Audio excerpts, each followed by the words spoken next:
नमस्कार दोस्तों। आज की वीडियो इन दो कोट से बहुत ही ज़्यादा रिलेट करती है। पहला quote by Kent Conrad that access to computer and internet has become a basic need for education in our society. And second quote is by Peter Sondergaard यानी Gardner, information is the oil of 21st century and analytic is the combustion engine and everyone wants a piece of it. तो basically India में जिस तरह से दिन पर दिन data का कंजम्पशन बढ़ता जा रहा है, इंडिया एक बहुत ही लक्रेटिव मार्केट बन के उभरा हुआ है और हर ग्लोबल प्लेयर इसके अंदर they want a piece of it. ठीक है, इसी सिलसिले में रिसेंट में इलॉन मस्क को इंडिया के रेगुलेटरी अथॉरिटी ने फाइनल नोट दे दिया है अपना जो है इंटरनेट सर्विस प्रोवाइड करने के लिए इंडिया के अंदर। तो बेसिकली न्यूज़ क्या है that Elon Musk star link receives India final regulatory note for launch. ठीक है, तो हम बेसिकली स्टार्ट करेंगे प्राइस से कि प्राइस क्या है। सो प्राइसिंग इसकी अवेलेबिलिटी क्या है, तो ये बेसिकली लॉन्च होगा बाय दिसंबर 2025 तक जो है एक्सपेक्टेड है कि इसका कमर्शियल लॉन्च हो जाए। आपको जो कॉस्ट पड़ेगा हार्डवेयर डिश राउटर और माउंट को लेकर वो अप्रॉक्सीमेटली 33,000 का कॉस्ट पड़ेगा और ये एक्सपेक्टेड है कि मंथली प्लान जो है अनलिमिटेड डेटा के लिए 3,000 रुपये का कॉस्ट आपको इनका करना पड़ेगा जी इसके लिए स्टारलिंक के लिए। Initially they are going to launch it 850 रुपये पर मंथ के हिसाब से ये लोग जो है प्रमोशनल ऑफर लॉन्च करने वाले हैं ताकि ज़्यादा से ज़्यादा कस्टमर को गैदर कर सकें। और इनिशियल रोल आउट इनका ये है कि 20 लाख कस्टमर्स 20 लाख यूज़र्स को जो है बेसिकली ये टारगेट करेंगे रूरल और रिमोट एरियाज़ में। तो हम इसको फर्दर कंपेयर करेंगे, आगे वीडियो में हम फर्दर कंपेयर करेंगे। हमारे पास होम ग्रोन जो सर्विस प्रोवाइडर हैं जैसे जियो है और एयरटेल है, उससे कॉस्ट में किस तरह से कंपैरेटिव है, ये उनसे कॉस्ट वाइज बीट कर भी पाएगा कि नहीं, इंडिया के कंज्यूमर के लिए ये कॉस्ट इफेक्टिव है कि नहीं, ये सारी चीज़ें हम जो है वीडियो में आगे देखेंगे। बट हम फर्दर डिटेल्स भी जान लेते हैं कि इसमें बेसिकली इनको किस तरह के अप्रूवल्स मिले हैं। तो इलॉन मस्क का जो स्टार लिंक है this basically set to enter in India for providing connectivity via satellite. ठीक है, तो इनको दो तरह के लाइसेंस मिले हैं। जुलाई 2025 में इलॉन मस्क को बेसिकली लाइसेंस मिला था unified licence by Indian department of telecommunication, basically internet based service provide करने के लिए। और एक इनको जो है रेगुलेटर है इन स्पेस जिसके थ्रू इनको 5 ईयर का ऑथराइजेशन मिला है बेसिकली लो ऑर्बिट जो इनका एलईओ कॉन्स्टलेशन है उसको यूज़ करने के लिए। ठीक है, तो हम इन दोनों के बारे में समझेंगे कि यूनिफाइड लाइसेंस क्या है और इन स्पेस का क्या रोल है इन ऑथराइजेशंस में। ठीक है, तो बेसिकली यूनिफाइड लाइसेंस क्या है। Unified licence department of telecommunication ने गवर्नमेंट ऑफ इंडिया के अंडर में लॉन्च किया था 2013 में। इसमें बेसिकली क्या है कि बंडल ऑफ सर्विसेज अप्रॉक्सीमेटली 12 से 13 बंडल ऑफ सर्विसेज हैं जिसके लिए आपको अलग अलग अप्रूवल लेने की जरूरत नहीं है। एक सिंगल बंडल के अंदर आपको अप्रूवल मिल जाता है, सिंगल लाइसेंस आपको मिल जाता है और आप सर्विसेज प्रोवाइड कर सकते हैं। तो बेसिकली इनका पर्पस ये था यूनिफाइड लाइसेंस का कि लाइसेंसिंग को सिंप्लीफाई करना। आपको जो है हर सर्विस के लिए आपको जो है लाइसेंसिंग अलग से ना लेनी पड़े, तो उसको सिंप्लीफाई करने का पर्पस था। दूसरा जो है इंडिया में सेम नेटवर्क को मल्टीपल कैसे प्रोवाइड कर सकते हैं, मल्टीपल यूजर्स कैसे प्रोवाइड कर सकते हैं। वैसे ही हमारे इंडिया में आप देखेंगे कि कंपटीशन तो दो कंपनियों के बीच में, जियो और एयरटेल के बीच में खाली रह गया है। तो कंपटीशन और इन्वेस्टमेंट भी इंक्रीज़ करने के लिए इन्होंने बेसिकली जो है इसको लाया हुआ है यूनिफाइड लाइसेंस को। ठीक है, और इसकी वजह से क्या है फॉरेन और डोमेस्टिक प्लेयर जो हैं ईजिली इंडिया के अंदर टेलीकॉम मार्केट के अंदर एक्सपेंड कर सकते हैं। तो बेसिकली इसमें मिलता क्या क्या है, कौन कौन से सेगमेंट्स को कैटर करता है यूनिफाइड लाइसेंस। तो आप देखेंगे कि कई मॉड्यूल्स हैं, टोटल 12 कैटेगरीज हैं जिसमें आप देखेंगे कि असेस सर्विस यानी मोबाइल नेटवर्क का सर्विस हो गया। मॉड्यूल 2 के अंदर में इंटरनेट सर्विस प्रोवाइडर है। मॉड्यूल 3 के अंदर में नेशनल लॉन्ग डिस्टेंस सर्विस है। वैसे ही मॉड्यूल 4 के अंदर इंटरनेशनल लॉन्ग डिस्टेंस सर्विस है। 5 के अंदर global mobile personal communication by satellite. ये बेसिकली स्टारलिंक के लिए बहुत ही ज़्यादा रिलेवेंट है और आगे इसके बारे में हम डिटेल में समझेंगे कि क्या है ये। तो global mobile personal communication by satellite, क्योंकि स्टारलिंक जो है आपको इंटरनेट सर्विस अपने इसके सैटेलाइट के थ्रू प्रोवाइड करता है। There is no wire communication, wire network for service. तो उसके लिए जो है ये मॉड्यूल 5 के अंदर आता है। और भी बहुत सारे हैं जैसे मॉड्यूल 6, 7 और 8 आप देखेंगे तो ये सब सर्विसेज जो हैं अलग अलग, ये सारे बंडल्स हैं। इसके लिए एक लाइसेंस ही लेने की ज़रूरत है, आपको अलग अलग अप्लाई करने की ज़रूरत नहीं है। तो इसमें अगर आप देखेंगे तो स्टारलिंक को इंटरनेट सर्विस प्रोवाइडर मॉड्यूल 2 और मॉड्यूल 5 यानी global mobile personal communication by satellite GMPCS, ठीक है, इसके लाइसेंस इनको बेसिकली मिले हुए हैं। ठीक है, तो आप देखेंगे कि स्टारलिंक दो लाइसेंस है, आईएसपी इंटरनेट सर्विस प्रोवाइडर, और जैसा मैंने बोला था कि आपको global mobile personal communication by satellite, इन दो कैटेगरीज के अंदर इनको ऑथराइजेशन मिला हुआ है इंडिया के अंदर सर्विस लॉन्च करने के लिए। तो आईएसपी इस कैटेगरी ए एंड जीएमपीसीएस बेसिकली जो है ग्लोबल सैटेलाइट कॉन्स्टलेशन के थ्रू सर्विस प्रोवाइड करने के लिए। ठीक है, तो ये लाइसेंस बेसिकली इनको जरूरी थे इंडिया में अगर आपको लीगली ऑपरेट करना है तो उसके लिए। और बहुत सारे ऐसे रूरल और रिमोट एरिया हैं जहाँ पे जो है वायर सर्विसेज या ब्रॉडबैंड नहीं पहुँचा है, वहाँ पे ये सर्विसेज इजीली प्रोवाइड कर सकती हैं। उसके लिए जो है ये लाइसेंसिंग बहुत ज़रूरी थी। ठीक है, अगर आप देखेंगे और सेकंड कैटेगरी क्या थी, सेकंड कैटेगरी में आप देखेंगे तो बेसिकली क्या था, इनको सेकंड इन स्पेस में मिला हुआ है 5 ईयर का ऑथराइजेशन।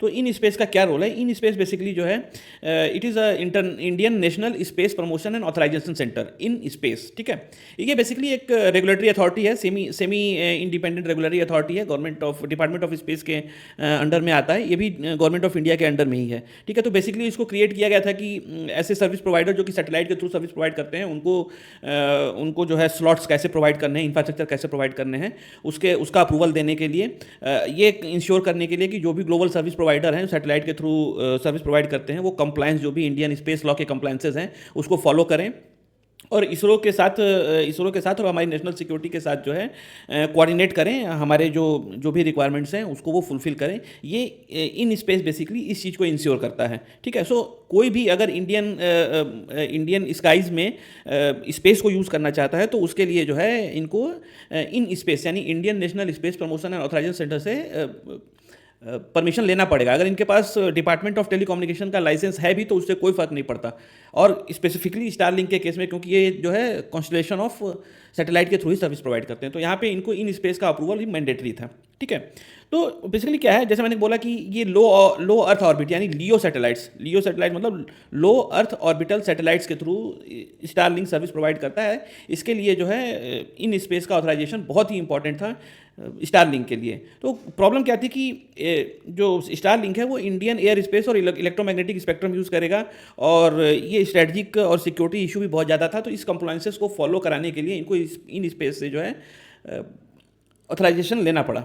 ठीक है, नेक्स्ट क्या है, इन स्पेस का रोल, जैसे मैं आपको बता रहा था कि बेसिकली क्या है कि अगर आप देखेंगे कि कोई भी सैटेलाइट सपोज इंडिया कंट्री है उसके स्पेस में फ्लो करता है। ठीक है, तो ये देखना बहुत ही ज़रूरी है कि क्या डेटा जो है ट्रांसमिट हो रहा है और क्या डेटा रिसीव हो रहा है। ठीक है, वैसे ही ये इंश्योर करना बहुत ही इंपॉर्टेंट है कि वो हमारे मिलिट्री और सिविलियन सैटेलाइट के साथ जो उनके नेटवर्क्स हैं उनके साथ इंटरफेयर तो नहीं कर रहा, उनको हैक नहीं कर रहा या उनके डेटा तो नहीं चुरा रहा। वैसे ही एंटी स्पाई वेयर और डिब्रिस मिटिगेशन, मतलब कि अगर सपोज वो सैटेलाइट ख़राब हो गया, उसमें जो है कुछ माल फंक्शन आ गया, तो उसका जो डिब्रीज है उसको कैसे हैंडल करेंगे। ठीक ना, हमारे जो सैटेलाइट ऑलरेडी स्पेस के अंदर हैं उससे जो है कैसे कोलिजन अवॉइड करेंगे, इन सब नॉर्म्स को फॉलो कराने के लिए इन स्पेस का अप्रूवल बहुत ज़रूरी है। ठीक है, तो अच्छा होता क्या है कि जैसे आप सैटेलाइट अगर यूज़ करते हैं तो क्रॉस बॉर्डर जो है, बॉर्डर उसके लिए तो कोई मायने ही नहीं रखता, सिग्नल्स किसी भी बॉर्डर के थ्रू इनविजिबली पास हो सकते हैं। ठीक है, और स्पेस स्टारलिंक जो है स्पेस एक्स ओन करता है, तो ये फॉरेन ऑर्गेनाइजेशन है और फॉरेन कंट्री में बेस्ड है। ठीक है, तो इसको हमारे कंप्लायंसेस के हमारे स्काईज में स्काई को यूज़ करने के लिए ऑथराइजेशन लेना बहुत ही मैंडेटरी था। ठीक ना, तो इसमें इन स्पेस ने क्या किया, इन स्पेस ने इनको ऑथराइजेशन दिया है, और उसके बदले में कंडीशंस क्या हैं कि स्टारलिंक जो है उसको रेगुलर बेसिस पे अपने डेटास को और जो क्या डेटा आ रहे हैं, क्या डेटा जा रहे हैं, रिसीव हो रहे हैं और भेजे जा रहे हैं, उनको ट्रैक करने में, उनको ऑडिट करने में और रेगुलेट करने में इंडियन अथॉरिटीज़ को हेल्प करेगा। ठीक है, वैसे ही हमारे जो लोकल लॉज हैं उसके हिसाब से जो है डेटा को इंटरप्रेट करना है, और जब भी हमें ज़रूरत पड़े हमारे लॉज से लीगली हमारे लॉज को कंप्लाई करते हुए वो हमें डेटा प्रोवाइड करेगा ताकि हम उसका एनालाइज कर सकें। ठीक है, अच्छा ये स्टारलिंक तो आ रहा है, बट ऐसा नहीं है कि this will be first. India में और भी सर्विस यूनिफाइड लाइसेंस हैं जो हैं, जैसे रिलायंस जियो है, भारती एयरटेल है, वन वेब इंडिया, बेसिकली ये भारतीय बैक्ड ऑर्गेनाइजेशन है, OneWeb India, Jio satellite communication और अब Starlink internet service private limited, इन कंपनियों को यूनिफाइड लाइसेंस मिला हुआ है इंडिया में ऑपरेट करने के लिए। नाउ अब हम आते हैं कॉस्ट कंपैरिजन में। अगर कॉस्ट कंपैरिजन आप देखेंगे तो स्टारलिंक जो है, आप उसका अगर हार्डवेयर ही लेंगे, सपोज डिश और राउटर ले रहे हैं, तो आपको 33,000 रुपये का कॉस्ट आ रहा है, ठीक है।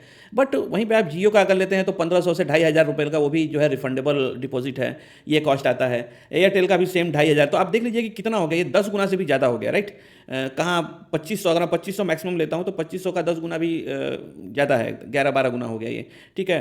33,000 रुपये। वैसे ही मंथली प्लान अगर आप देखेंगे तो 30,000 रुपये जो है, सॉरी 3,000 रुपये जो है मंथली प्लान है। भले ही 850 रुपये का जो है प्रोमो ऑफर लेकर आ रहे हैं, बट इनिशियल लास्ट में तो ये 3,000 रुपये का ही एक्सपेक्टेड है कि ये कॉस्ट करेगा। और वहाँ पे अगर आप इंडिया में देखेंगे तो 400 से लेकर 4,000 तक का प्लान है, ठीक है। उसमें आप स्पीड भी देखिए वेरी करता है। मिनिमम इनका 3,000 का जो है वो भी जो है 25 Mbps/s है, जबकि 399 आपको 399 या 400 में 400-500 रुपये में आपको 30 Mbps का स्पीड मिल जाता है। तो अब अगर कॉस्ट वाइज अगर आप एनालाइज करेंगे इसको, तो इंडिया में बेसिकली चीप डेटा कंज्यूम करने वाले बहुत लोग हैं। इंडिया में रेवोल्यूशन भी इसीलिए आया है कि यहाँ पे डेटा बहुत चीप है, और ऑल ओवर वर्ल्ड में कहा जाता है कि इंडिया में डेटा सबसे चीप है, ठीक है। तो उसमें अब ये स्टारलिंक कैसे compete करेगा जियो फाइबर से, एयर फाइबर से, देखने वाली बात होगी। क्योंकि 10 गुना का डिफरेंस तो बहुत ज़्यादा होता है, और इतना मेरे को नहीं लगता कि कोई भी प्रोवाइड करने के लिए, बेसिक यूजर्स के लिए कोई भी प्रोवाइड करने के लिए एग्री करेगा, ठीक है। तो ये सब कॉस्ट कंपेरिजन है, आप देख सकते हैं।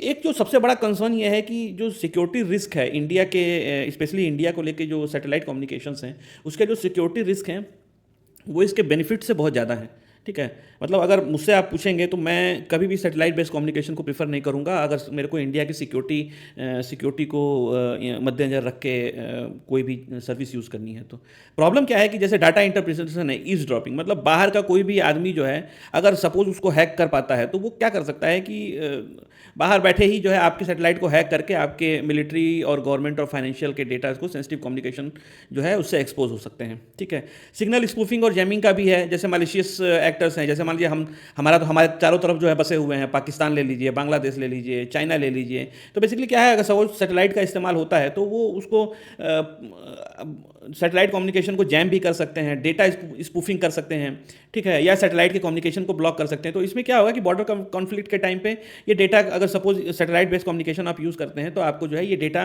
का इंटरप्शन हो सकता है और आपको बहुत इंफॉर्मेशन फ्लो रुक सकती है, ठीक ना।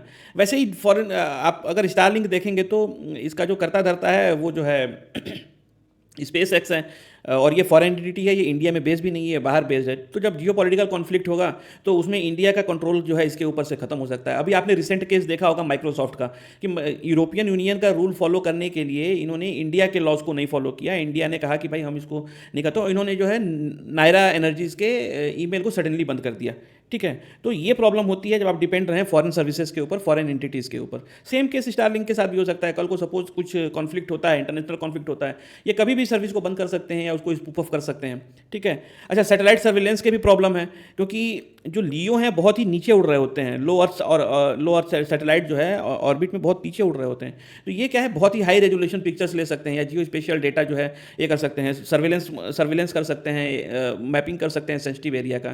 तो इसमें बेसिकली क्या है, जो हमारे स्ट्रेटेजिक मिलिट्री साइट हैं, जैसे डीआरडीओ लैब्स हैं, बॉर्डर जोन्स हैं, इसको ये लोग मैप करके जो है जो हमारे दुश्मन देश हैं, या मान लीजिए सपोज अमेरिका ही है, उसको दे सकते हैं। They can definitely going to use it against India, ठीक है। वैसे ही साइबर अटैक के चांसेस बढ़ जाते हैं। हैकर जो है सॉफ्टवेयर वल्नरेबिलिटीज को यूज़ करके सैटेलाइट को हैक करके उसको मिसयूज़ कर सकता है, ठीक है। अगर सिंगल मान लीजिए सैटेलाइट अगर सिंगल सैटेलाइट कॉम्प्रोमाइज़ हो गया तो हो सकता है कि 1000 भी कॉम्प्रोमाइज़ हो जाएं। तो वो बेसिकली क्या है, आपके डेटा फ्लो को जो है इंटरप्ट कर सकते हैं, ठीक है। हमारा डिजिटल कंट्रोल नहीं हो सकता है। सपोज उन्होंने बंद कर दिया कि नहीं हम नहीं देंगे डिटेल आपको, ठीक है। तो उस केस में जो है हमारा सोवरेन कंट्रोल जो है ये हो जाएगा। तो बहुत सारी ऐसी चीज़ें हैं जो कि अगेंस्ट में है सैटेलाइट कम्युनिकेशन के, ठीक है। तो अगर मैं आपको एग्जांपल दूँ रिसेंट केसेस में कॉन्फ्लिक्ट, जैसे आसाम मणिपुर में दिसंबर 13 2024 में एक जॉइंट ऑपरेशन हुआ आसाम राइफल्स का और मणिपुर पुलिस का। वहाँ पे इम्फाल ईस्ट डिस्ट्रिक्ट में जो है स्टारलिंक ब्रांडेड डिश और राउटर मिले, जिसके थ्रू जो है वो कम्युनिकेट कर रहे थे। जो रेवोल्यूशनरी आरपीएफ और पीपल लिबरेशन आर्मी है, पीएलए है, they are basically using this Starlink satellite based communication use करके जो है, अब इसके ऊपर तो गवर्नमेंट का कंट्रोल है नहीं, तो कम्युनिकेट कर रहे थे और उन्होंने अटैक किया। वहाँ पे ये पाया गया, ठीक है। उसमें बहुत सारे उसके कम्युनिकेशन को यूज़ करके उन्होंने बहुत सारे जो है ग्रेनेड, एम्यूनेशन, पिस्टल, अब इन्होंने कम्युनिकेट किया सबको सैटेलाइट के थ्रू कि आप यहाँ पे ये गिराइए, राइफल्स के वो बॉक्स जो है आप इस पर्टिकुलर लोकेशन पे गिराइए, ये इसका पिन पॉइंट दे दिया। उसको सैटेलाइट के थ्रू अगर कम्युनिकेशन हो तो आप कैसे ट्रैक करेंगे? सेम केस आप ड्रग स्मगलिंग केस का देखेंगे तो लेट नवंबर 2024 में अंडमान और निकोबार आइलैंड में जो है पुलिस ने 6000 किलो का जो है मेथाप्टामाइन और मतलब ये किया था, जब्त किया था, और वहाँ पे भी स्टारलिंक के मिनी डिवाइसेस मिले थे। तो अब इसके जो मिस यूजेस हैं ना वो बहुत ज़्यादा हैं, और अगर आप देखेंगे तो वैसे भी कॉस्ट वाइज ये बहुत ज़्यादा है। मेरे को नहीं लगता कि इस कॉस्ट प्राइस पे कोई भी जो नॉर्मल मतलब मेजॉरिटी तो लोग ऐसे हैं जो चीप उस पर जाएंगे। हमारे लिए अगर आप 30 MBPS या 1 Gbps अगर 3000 रुपये में दे देते हैं, 300-400 रुपये में दे देते हैं, या 1000 रुपये में भी दे देते हैं, तो मेरे लिए मोर देन इनफ है, मेरे को कोई रिक्वायरमेंट है नहीं।